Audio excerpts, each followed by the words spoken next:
9th class English B core. तो देखो अब बारी आ चुकी है पोएम 6 की, जिसका नाम है नो मैन आर फॉरेन। देखो मैन का मतलब होता है लोग, यहां पर मैन का मतलब है ना, सिर्फ ये मत लगाना कि आदमी, यहां पर मैन का मतलब है लोग, और फॉरेन का मतलब होता है विदेशी। विदेशी हम उसको कहेंगे जो हमारे देश का नहीं है, अनजान है। यहां पर फॉरेन को क्या समझो, अनजान। और नो का मतलब है कोई नहीं, मतलब यहां पर यह बताया गया है कि कोई भी व्यक्ति अनजान नहीं है, यहां पर कोई भी व्यक्ति ऐसा नहीं है जो फॉरेन है, जो अपना नहीं है, सब अपने हैं। नो मैन का मतलब कोई भी व्यक्ति फॉरेन नहीं है, सब व्यक्ति अपने हैं। हम सब भाई हैं, हम सब एक दूसरे के दोस्त हैं, हम सब एक दूसरे के मित्र हैं। मैं भी बिल्कुल उसी तरह से सांस लेता हूं जिस तरह से एक दूसरे देश का व्यक्ति ले रहा है।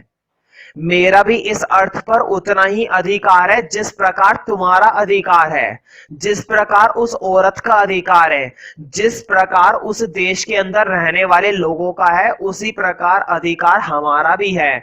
कोई भी व्यक्ति अलग नहीं है, ना ही रिलीजन के हिसाब से, ना ही कास्ट के हिसाब से, ना ही कंट्री के हिसाब से, ना ही स्टेट के हिसाब से।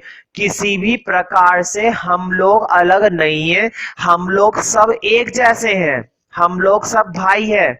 अब तुम समझ रहे हो मैं किसकी बात कर रहा हूं इस पोएम के अंदर। इस पोएम के अंदर मैं बात कर रहा हूं शांति की, है ना।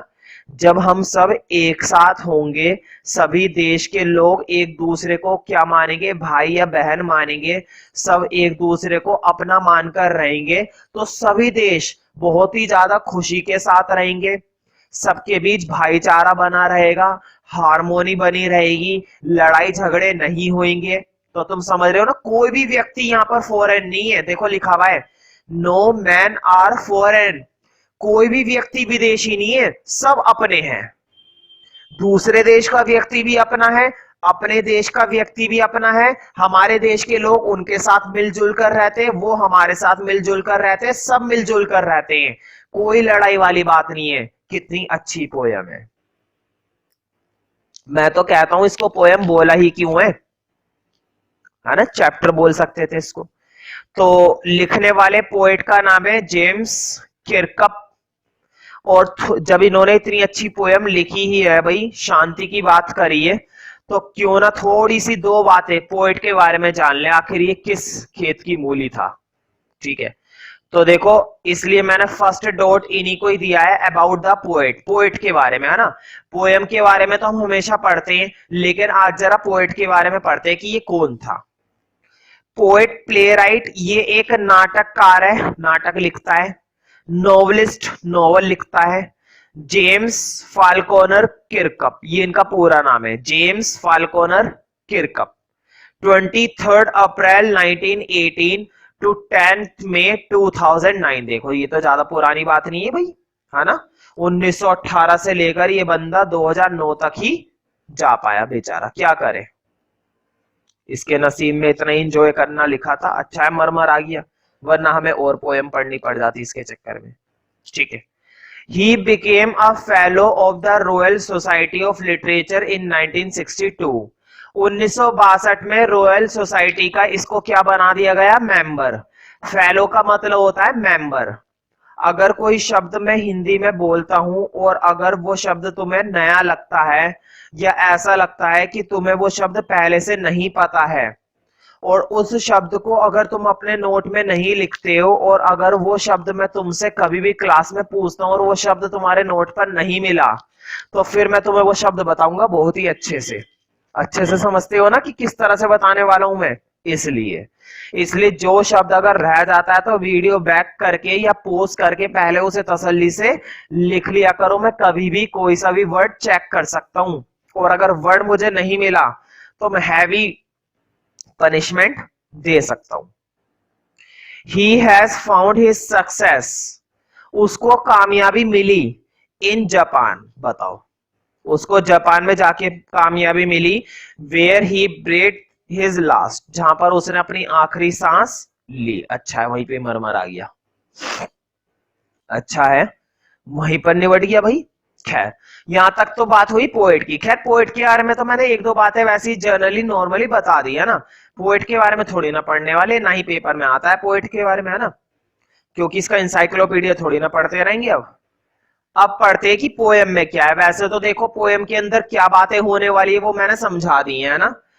पोएम के अंदर बात होएगी शांति की, पोएम के अंदर बात होएगी भाईचारे की, पोएम के अंदर बात होएगी कि एक व्यक्ति दूसरे व्यक्ति से किसी भी प्रकार से अलग नहीं है, हम भी बिल्कुल वैसे ही तरह से सांस लेते हैं जैसे दूसरे दुनिया के सारे लोग लेते हैं। हमारा भी इस अर्थ पर, इस पृथ्वी पर हर उस चीज पर पूरा अधिकार है जिस प्रकार दूसरे लोगों का अधिकार है। तो क्यों लड़ाइयां हो रही हैं, क्यों झगड़े हो रहे हैं, मुझे क्या पता। ए पॉइंट देखते हैं।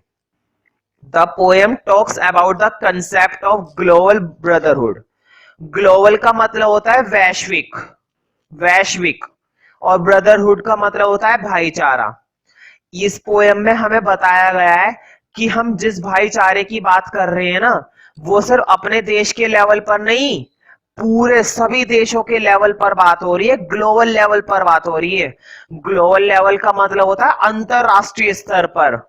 हम ये नहीं कह रहे कि हम अपने देश के अंदर भाईचारा फैलाएं, हम इस पोएम के अंदर ये बोल रहे हैं कि सभी देशों के बीच में क्या हो जाए, भाईचारा हो जाए। बताओ कितनी बड़ी बात है। आजकल तो एक परिवार के अंदर भाईचारा नहीं होता। स्टेट की बात छोड़ो, देश की बात छोड़ो, और सभी देशों की बात छोड़ो, अपने परिवार के अंदर नहीं होता, है ना। कितनी दमदार बात है। हम पूरे देशों की बात कर रहे हैं इस समय। ग्लोबल, ग्लोबल का मतलब हो जाता है इंटरनेशनल लेवल पर, सारे देशों के भाईचारे की बात कर रहे हैं। बताओ। एंड इक्वालिटी, इक्वालिटी का मतलब होता है समानता, मतलब किसी के साथ किसी भी तरह का कोई भेदभाव ना हो, कोई अमीर तो कोई गरीब ना हो, कोई नीची जाति का तो कोई ऊंची जाति का ना हो, किसी के साथ किसी भी प्रकार का अन्याय ना हो, सभी लोग एक समान रहे और एक समान तरीके से जिए, without any place for any kind of prejudice.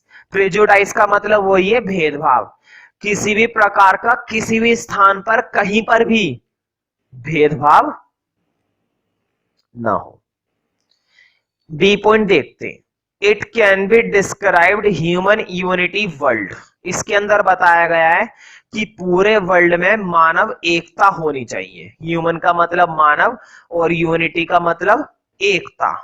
मतलब कवि ने अपनी पोएम के थ्रू हमें यह बताया है कि हम किस तरह से पूरी दुनिया के लोगों को एक कर सकते हैं और पूरी दुनिया में एकता फैला सकते हैं, है ना। पूरी दुनिया में क्या फैला सकते हैं, एकता। तो देखेंगे अभी हम इस पोएम को पढ़कर आखिर कैसे एकता फैला सकते हैं। The poem seems to be written at the crucial time 1940s। इस पोएम के, इस पोएम को ना लिखने का जो समय था वो 1940s का था। 1940 में ये पोएम लिखी गई थी। When the entire colonial world was revolting against their oppressor। Revolting का मतलब होता है लड़ाई झगड़ा करना, और ऑपरेसर्स का मतलब होता है अत्याचारी।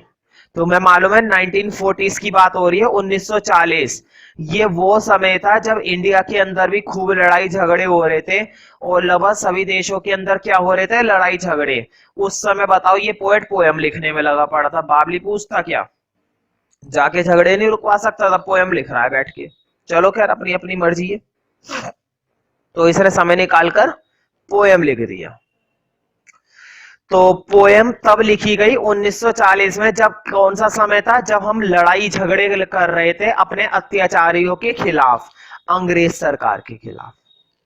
अब देखते हैं पोएम के अंदर है क्या। एनालिसिस ऑफ द पोएम मतलब कंप्लीट अंडरस्टैंडिंग।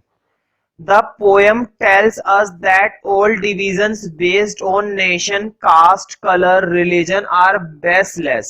बहुत ही बढ़िया।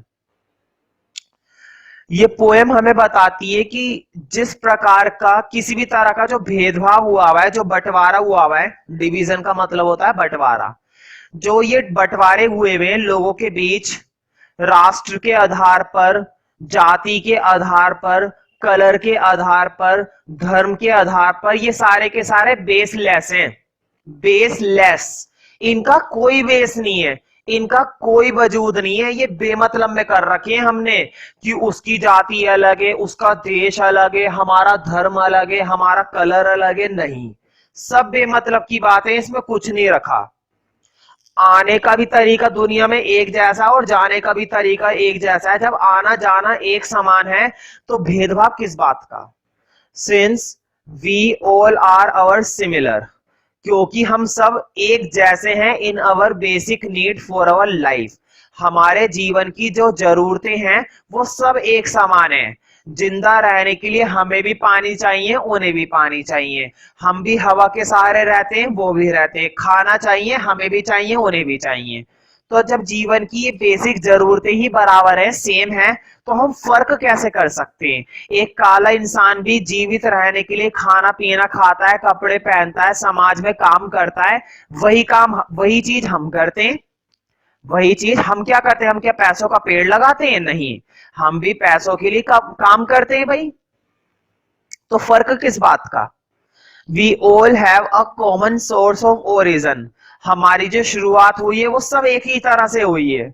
हम भी जिस तरह से पैदा हुए हैं वो भी उसी तरह से पैदा हुए, वो कुछ अलग तरीके से तो पैदा हुआ नहीं, आसमान से तो टपका नहीं है। And we all are dependent on the same resources for our survival, और हम भी जीवित रहने के लिए उन्हीं संसाधनों पर निर्भर रहते हैं जिन पर दूसरे लोग रहते हैं, है ना? हमें भी जीवित रहने के लिए पानी की जरूरत पड़ती है, पेड़ पौधों की जरूरत पड़ती है, काम धंधे की जरूरत पड़ती है, घर की जरूरत पड़ती है, वो उनका भी वो हिसाब है ना? तो आखिर फर्क किस बात का है? जब हमारी सारी चीजें सेम है तो फर्क किस बात का है? क्यों लड़ाइयां हो रही हैं, क्यों झगड़े हो रहे हैं? भाई मुझे क्या पता, पोयम पढ़ो। Since we are all same, because हम सब सेम हैं, we must ignore all violence of all kinds and unite to make our lifes better. फिर भी हम हर तरह का झगड़ा तो हटा ही सकते हैं ना, अगर हम किसी भी तरह की हिंसा को छोड़ देंगे। वायलेंस का मतलब होता है हिंसा, लड़ाई, झगड़ा, दंगा, है ना? मतलब ये जो झगड़े होते रहते हैं, हमें इन झगड़ों से दूर रहना चाहिए या हमें इन झगड़ों को बढ़ावा देना चाहिए? दूर रहना चाहिए भाई। इन झगड़ों से हम जितना ज्यादा बचकर रहेंगे हमारे लिए भी फायदा है, हमारे देश के लिए भी फायदा है। हमें क्या बनाकर रखनी चाहिए हमारे बीच? एकता। Uniforms here signify the armies of several countries who are constantly at war in the name of nationhood, religion or caste. Uniform तो तुम समझते हो ना, जैसे ड्रेस होती है। तुमने देखा होगा जब सैनिक दल होता है, लड़ाई झगड़ा का समय होता है, तो सारे के सारे अपने देश के सैनिक जो होते हैं, जो आर्मी होती है, वार का जब टाइम होता है, युद्ध का जो समय होता है, तो सबके सब एक ही यूनिफॉर्म में आते हैं लड़ाई करने के लिए। तो यहाँ पर यूनिफॉर्म का मतलब है वो ड्रेस जो उस समय आर्मी पहनकर आती है अपने देश के लिए लड़ाई करने के लिए, अपने रिलीजन के लिए, अपने कास्ट के लिए। ये गलत बात है, बताओ। यूनिफॉर्म पहनकर तुम लड़ाई करने के लिए आ रहे हो, और किसके लिए? धर्म के लिए, बताओ, जाति के लिए। जिस काम के लिए तुम्हें यूनिफॉर्म दी गई है उस काम के लिए इसको इस्तेमाल करो ना। सी पॉइंट देखते हैं, सिंगल बॉडी। अब देखते हैं सिंगल बॉडी का क्या मतलब है। देखो, सिंगल का मतलब होता है एक, और बॉडी का मतलब होता है शरीर। यहां पर है ना, एक शरीर का मतलब ये है कि बिल्कुल जैसे हम सांस ले रहे हैं, दुनिया का हर बड़े से बड़ा और हर छोटे से छोटा व्यक्ति बिल्कुल इसी प्रकार से सांस ले रहा है। जब हमारे सांस लेने का तरीका अलग नहीं है, जब हमारा जीने का तरीका अलग नहीं है, जब हमारा हर तरीका एक समान है, तो क्यों लड़ाई हो रही है, क्यों झगड़े हो रहे हैं? यहाँ पर कवि ने हर बार हमें कुछ ऐसा बताया जिस प्रकार से हम एक समान है, क्योंकि तभी तो पोएम का नाम है नो मैन आर फॉरेन। कोई भी व्यक्ति विदेशी नहीं है, सब अपने हैं। Single body breath is refer to inherent similarity, मतलब ये तो हमारी आनुवांशिक समानता है। इनहेरेंट का मतलब होता है आनुवांशिक। मतलब जैसे हम शुरू से सांस लेते आए हैं आज भी बिल्कुल वैसे ही लेते हैं, और 10 साल बाद, सालों साल बाद भी ऐसे ही लेते रहेंगे। बिटवीन ऑल ह्यूमन बींग्स, हर प्रकार का मनुष्य ऐसे ही लेता है ना। पीसफुल हार्वेस्ट, पीसफुल का मतलब होता है शांति, और हार्वेस्ट का मतलब होता है हर वो तरीके का खेत, हर वो जगह जहां पर क्या बनाई जाएगी, शांति। अगर हर जगह शांति बनी रहेगी तो देश को भी फायदा मिलेगा। देखो कैसे, refers to the fact that it is only in times of peace that a civilisation progress. अगर देश के अंदर शांति है तभी एक समाज प्रोग्रेस कर सकता है। प्रोग्रेस का मतलब होता है उन्नति, तरक्की। एक व्यक्ति का मन भी अगर शांत नहीं है तो क्या वो व्यक्ति अपने लिए एक सही फैसला ले पाएगा? क्या वो व्यक्ति अपने परिवार के लिए एक सही फैसला ले पाएगा? नहीं। जब एक व्यक्ति नहीं ले पाएगा तो पूरा देश कैसे ले लेगा? ठीक है, तो पूरे देश के अंदर क्या बनी रहनी चाहिए? शांति, तभी हम प्रोग्रेस कर सकते हैं। It is only in time of peace, peace के समय में ही, that everybody lives in harmony, हर व्यक्ति जिएगा हार्मोनी में। हार्मोनी का मतलब होता है भाईचारा, मित्रता। मतलब अगर शांति बनी रहेगी तभी लोगों के बीच में क्या बनी रहेगी? मित्रता। तभी लोगों के बीच में क्या बनी रहेगी? हार्मोनी, है ना। सब एक दूसरे से क्या करेंगे? प्रेम। The point, in fact if a war is raising in a country, raising का मतलब होता है छिड़ जाना। अगर देशों के बीच क्या छिड़ जाता है? युद्ध, war. That country faces the threat of starvation, तो देश को सामना करना पड़ता है भूखमरी का।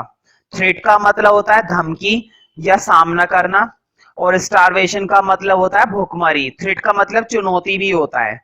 तो हमें सामना करना पड़ेगा, क्योंकि तुम्हें मालूम नहीं है जब देशों के बीच में लड़ाइयां होती हैं, झगड़े होते हैं, ठीक है, तो बहुत सारी चीजें देश की बर्बाद हो जाती हैं, बहुत नुकसान होता है, और दोनों का ही होता है। उन सभी देशों का ही होता है जिन देशों के बीच में क्या हो रहा है? झगड़ा, और आधे से ज्यादा लोग मारे जाते हैं। तो क्या फायदा? इससे बढ़िया तो झगड़ा कर ही क्यों रहे हो, है ना। Since all sort of production comes to an end, और हर तरह का उत्पादन खत्म हो जाता है। This idea is conveyed by wars long winter, इसलिए युद्धों को क्या बोला जाता है? लंबी सर्दियां जो कभी खत्म नहीं होंगी। सर्दियों में बहुत कम होता है ना production. War renders a land bearer, युद्धों की वजह से भूमि क्या हो जाती है? बंजर हो जाती है। बैरन का मतलब होता है बंजर हो जाना। It makes the life of the people and the lands infertile, इसकी वजह से लोगों का जीवन कैसा हो जाता है? इनफर्टाइल हो जाता है, मतलब बेकार हो जाते हैं लोग भी। Both of them are unable to create anything meaningful, कहने का मतलब ये, both of them are unable to create anything meaningful. और जब लोग ही जानदार नहीं होंगे, जब धरती पर से अनाज ही नहीं होएगा, लोग एग्रीकल्चर ही नहीं करेंगे, तो क्या खाएंगे और क्या पिएंगे और किस तरह से वो अपना जीवन बिताएंगे? तो बताओ, क्या जीवन फिर मीनिंगफुल लगेगा? फिर तो इससे बड़े तो मर ही जाओ। Hands and lines stand for product and goods, hands और लाइंस का मतलब है प्रोडक्ट्स और गुड्स। प्रोडक्ट का मतलब होता है वस्तुएं, और गुड्स का मतलब भी वही होता है। And literature respectively which come from various places, कहने का मतलब ये, जो हमारी सभ्यता है, जो भी चीज हमारे देश के अंदर बनाई जाती है, जिस चीज का हमारे देश के अंदर उत्पादन किया जाता है, उन सब चीजों का क्या फायदा? और ना ही वो सब चीजें फिर हमें मिल पाएंगी अगर बार बार क्या होते रहेंगे? युद्ध। क्योंकि युद्ध से फुर्सत नहीं मिलेगी, हम क्या देश के अंदर जिएंगे फिर?